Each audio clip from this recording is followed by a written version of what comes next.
এদের কারণে আজকে সারা দেশব্যাপী বিএনপি দুর্নাম হয়েছে। এরা চাঁদাবাজি করেছে, এরা দখলদারিত্ব কায়েম করেছে, এরা বয়স্ক ভাতার কার্ড বিক্রি করেছে, এরা 10 টাকা কেজি চাউলের কার্ড বিক্রি করেছে, এরা বিধবা ভাতার কার্ড বিক্রি করেছে।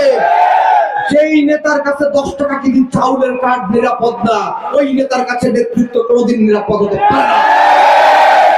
লালপুর বাগাতি পাড়াতে এই ধরনের নেতৃত্বকে প্রত্যাখ্যান করা হলো। আমি বিশ্বাস করি যেই সমস্ত লোকেরা, যেই সমস্ত নেতারা এই কাজগুলো 5ই আগস্টের পরে করেছেন, এই বিধবা ভাতা, বয়স্ক ভাতা কার্ড যারা বিক্রি করেছে, তাদের চাইতে একটা পতিতার সম্মান বেশি। যারা চাঁদাবাজি করেছেন, চাঁদাবাজি করে বিএনপির নাম মান ইজ্জত নষ্ট করেছেন, তাদের চাইতে একটা ভিখারির সম্মান বেশি। আমরা আজকে প্রতিজ্ঞা করব সবাই মিলে, যেই লালপুর বাগাতি পাড়াকে আমরা স্বপ্নের মতো করে গড়ে তুলবো।